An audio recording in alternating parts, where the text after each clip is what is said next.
Good afternoon, everyone. Thank you so much for the invitation to be here today. I'm just going to cause some chaos. I don't stand in one spot, so I've kind of taken the mic out and moved it. Oh, okay.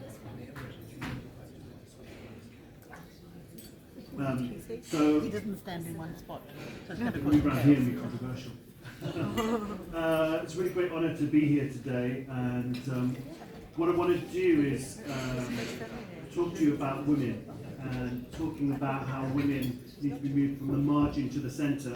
And actually, I think the conclusion is that women are already at the centre, which don't recognise it. That'll be the conclusion of my talk today.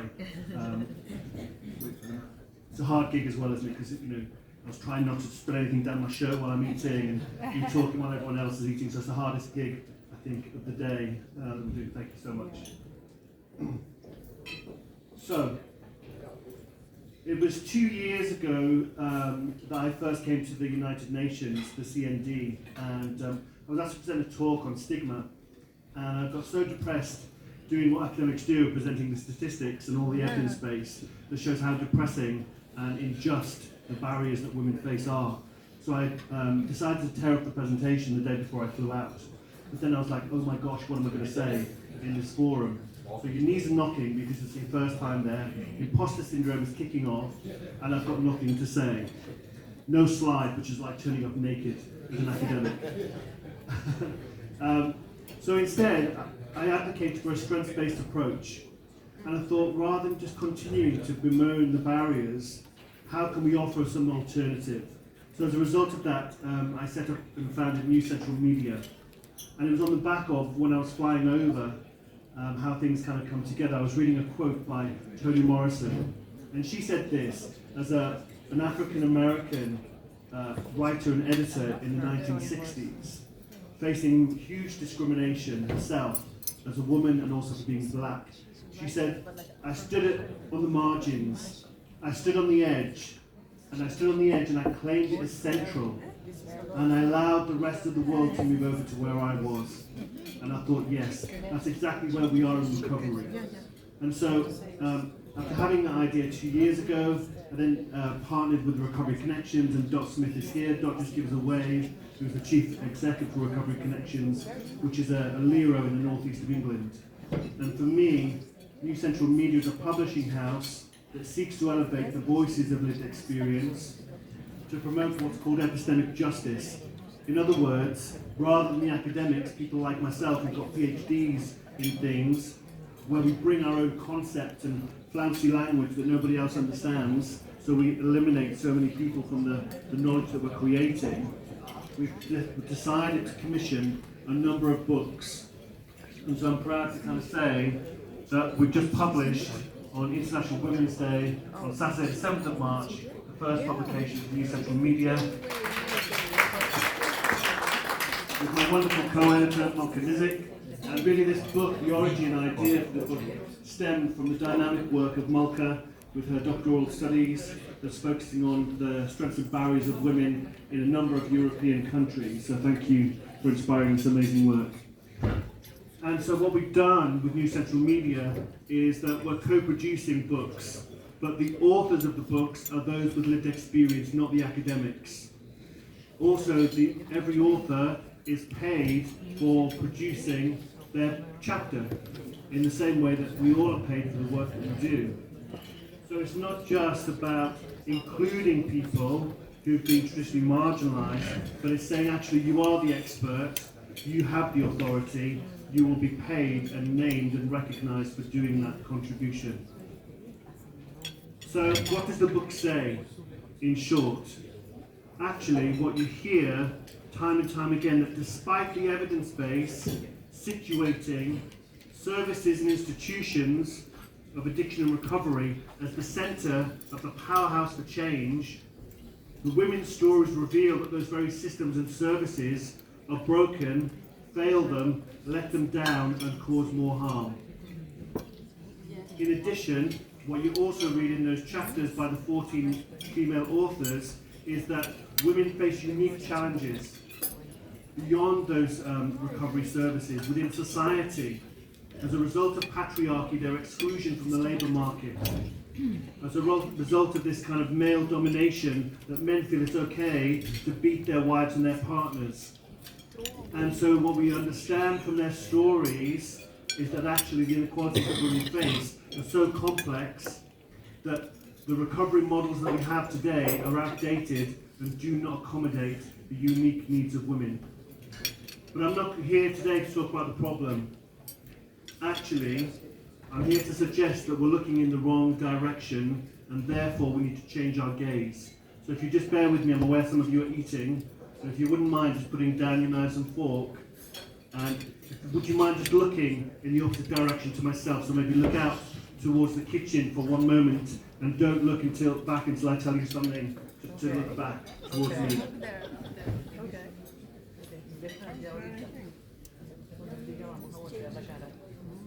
Okay, you can look back, you can turn around. Okay. Now, whilst you were looking over there, something happened in the room. Okay? But you didn't see it. Oh. You didn't see the change that just occurred in this room because you were looking in the wrong direction. And that's exactly what we have in relation to women's recovery services, institutions. Many of whom do a great job as well, by the way. I'm not here to kind of completely diss the infrastructures that we do have. So I took off my tie while she was looking the other way, but you missed it.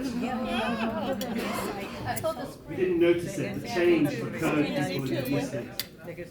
And that's what really was revealed in the stories, in the chapters of women. What we found was that recovery is already happening.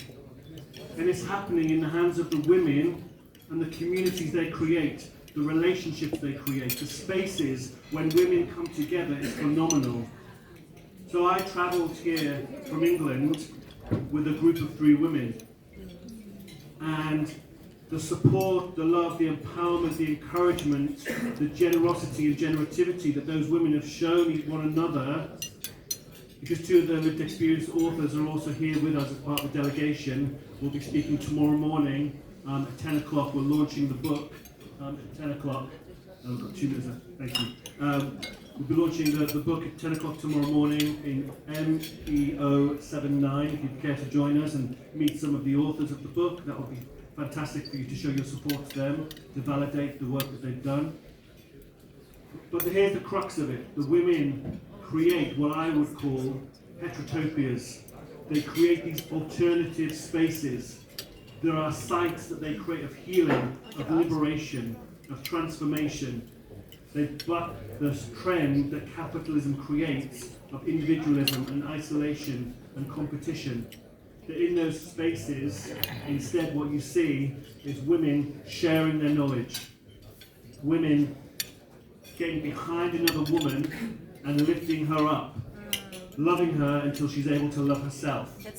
Wow. You don't see those approaches and those models in addiction recovery services and institutions. We will never see that. And so, to conclude, what I would suggest is that rather than bemoaning what is broken with the structures that we have, why don't we change our gaze to look in a different direction? Why are we not celebrating women?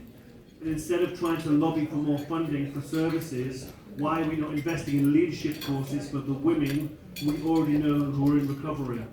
They are the leaders, they are the transformative leaders of our communities, and we can support them only if we change our gaze. Thank you so much.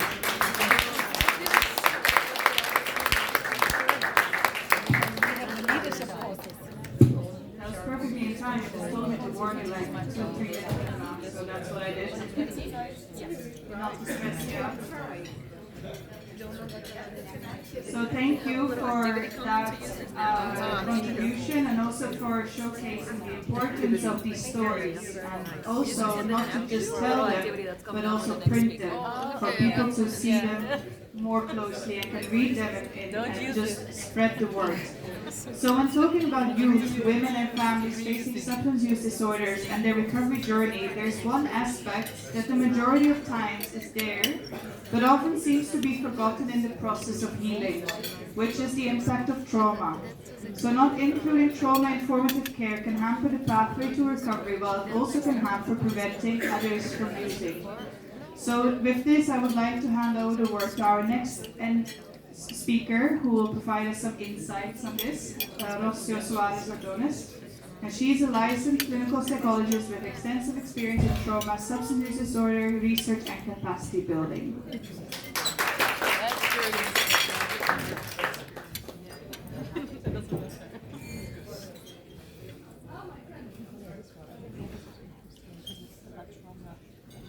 Hi everyone. Okay, so you have a napkin, right? Yes. Can I say it? All right, good. So you traveled with me from Argentina, like, I don't know, maybe 45 hours or something? Okay.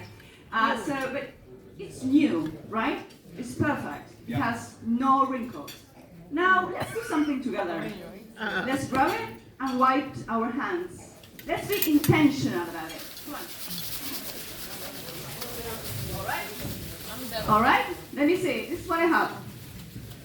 Okay. Quite different, right? Yes. What if I tell you that tonight we have a dinner and we run out of budget and we need to take our own napkin? Would you take this? Yes. No, right? I will take this. We will need to make a huge effort to make it right again. Okay, like this. But it will never be the same. So, you know that it happens exactly the same to the brain after a traumatic event. This is what happens. What? It rewires and it completely changes. So I'm going to show you, because what changes basically is the perception of the world. And I know we have all played this game, right? We have all been outside with our grandmother, look at the sky and said, hey, that's a pink unicorn, I don't know. And we see colors, yes. We don't see them, but we see them in our brain. So I want to tell me what you see here. Come on. What do you see here, Amy? What? A dragon? All right. What else? A puppy? A dog, yeah. A dog. What else? A cloud? Okay, yes. All right, sure. Why not? A teddy bear, all these beautiful things, right? I see a kitten as well. But the thing is, I showed this to a patient of mine. She was sexually assaulted more than 30 years ago. And the second she saw this, she said, this is a claw, this is a hand, a very aggressive hand. Wow. Yeah? So what it changed is the perception of the world. And I was not surprised, because this is how it works. Yes? So I'm going to prove it. Why? Because we now know it.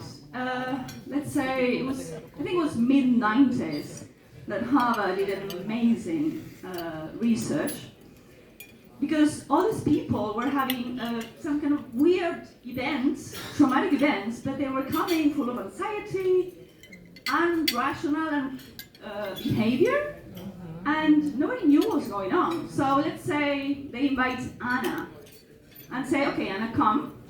I need to put you on a scan to see your brain working, okay? And then she said, sure, because I'm having all these triggers and I don't know what's happening, so let's go. So, first lesson, they said, okay, I need you to tell me what happened to you so I can tell it back to you when you are on the scan. Lesson number 1, what did Anna say? I don't know, you want a story? I don't have a story. That's the lesson number 1. Trauma is not stored in the brain as a story. It's stored as visceral sensations, as little flashbacks, like, oh, the horrible smell, or he had a beard, or I felt something like this. Yes, I see this people saying yes. Okay, so they wrote a story, and they were saying back to Anna, and they were looking at the screen like I'm looking at it now. And they were saying something very strange. the amygdala was like a Christmas tree, was lighting up. And it was like, this is weird, they were saying, because the amygdala is the smoke detector of the brain. It says when we are in danger. But she is laid there inside a scan with us, scientists. So what is happening? Let's see the rest. They test her, blood pressure going up, heart rate going up. What was happening with Anna? What was happening at the moment with Anna? She was entering fight or flight mode. But how come? She was in the scan and she was absolutely safe. Okay. So what they proved there is that trauma rewires the brain completely, even after 30 years. And if we don't solve it, this is going to happen. So what happens is that after a traumatic event, if we don't process it correctly, the amygdala is like that, like a dripping tap, will continue to trigger and to process information as if everything is a threat. So the actions we are going to do, it's going to be just defending ourselves from the rest of the world, right? I see people doing like this, so you know what I'm talking about, right? So a healthy brain means a healthy body. And a healthy body, and I brought a friend here, it's like this. A healthy what? Receptive to the world. It's open to the world. Wants to walk into the world. If you look at this, you see, oh, that's nice. I mean, he's happy, right? Or she, or I don't know, right? So this is the one. But when we have trauma, it compromises every interaction with yourself and with others. So it also changes the body. And we start having this kind of body. A body that is defended, and a body that is not going to look up and say, oh, what a beautiful pink rhino in the cloud. It's going to see the cloud, yes? Or the worst case scenario, will feel nothing at all, and it's collapse, total collapse. So we know that trauma impairs the thoughts, our emotions, our actions, because if I think negatively, I feel negatively, and I act negatively. One other thing that is important to mention is that trauma really messes up with our interoception. We just can't feel our bodies, we cannot feel how we are, where we are. It changes completely your body. So I have a question for you. Why is this important in this conversation at CND? Because this research is saying systematically that between 75% and 95% of the people with substance use disorders report what? Experiencing trauma. So we also know that listen to this, almost 70% of the providers do not screen or assess for trauma and PTSD. So do we agree that we have a huge gap here right now? We know it affects almost all of the population we treat, we try to prevent and to recover. However, most of us, we're not addressing it, because if we don't screen, we don't assess. If we don't assess, we don't treat. If we don't treat, Mulka, we don't recover, right? So do you agree on this? Yes or no? The gap? Okay, a question. Should we address this gap? Yes? Good, we have good news for you. We just launched an initiative. It's called TSAFI. It's the Trauma and Substance Use Disorder Action, and the word important here is action force initiative. This is a global movement where we have one goal, just one. We're going to work in just one. That is addressing the gap, the trauma gap in substance use disorders, prevention, treatment, and recovery. So what do you want? We need to bring together policymakers, professionals, experts to shape TSAFI and to ensure that trauma is addressed in every effort we're going to do in prevention, treatment, and recovery. How are we going to do it? Changing the narrative. Trauma is not a woo-woo thing, right? People think it's a woo-woo thing. Oh yeah, it's something for the past. No, unfortunately, it's not. is very present and it's very real and it's very neurobiological. So we need to address it. We change the narrative and maybe we change the policy. We want to advocate and raise awareness. We're going to train. Yes, of course, we have it covered. We're going to train the global workforce and develop practical resources. And this is key. We need you to tell us what practical resource you need to go to your communities and put it into practice. So you just scan it, you can join, and this, as Amy says, this is your moment to help us shape the initiative. This is a baby initiative, so we need you to tell us what do you need so we can develop it with you and for you. And lastly, I just want to say, Amy, thank you. This is an initiative that we sat with Cressida, with Amy, and then Mulka, of course, support. So thank you very much, and please join TSAFI. And I have one more thing. Okay, and this is important, right? So to break the cycle of substance abuse and use, we must first break the cycle of silence around trauma. So thank you very much.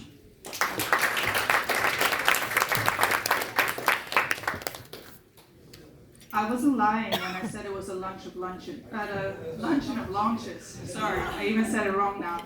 Thank you, Rocio, for introducing this, I would say, incredible initiative. But again, we are supporting it. So again, maybe there's a bit of a bias. But I do think that all the initiatives that were launched today and presented today are unique, as well as essential, as well as all kind of connect to each other. So we do encourage you to definitely check out the website, definitely join hopefully all initiatives, but at least one of them. But before I don't close, like it's you, Amy, who will close it. So I will hand over the word to our international president, Amy.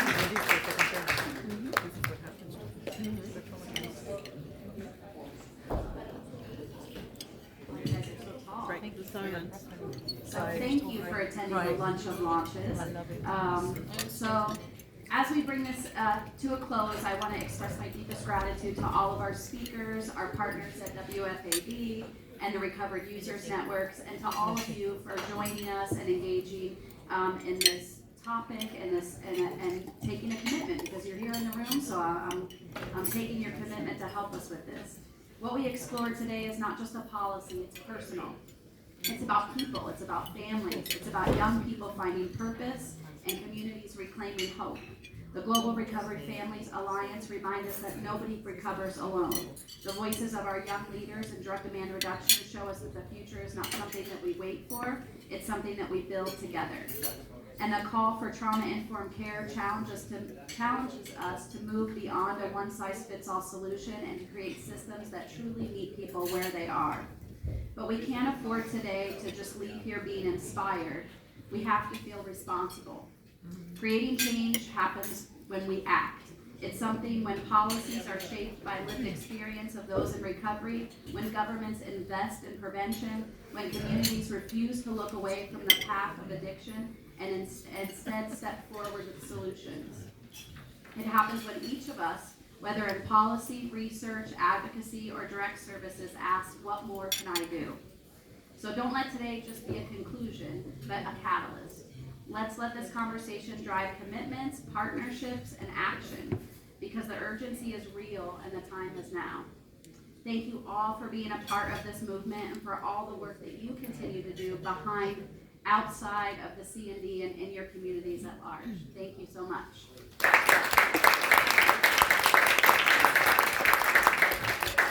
Now you can run to the annual membership meeting.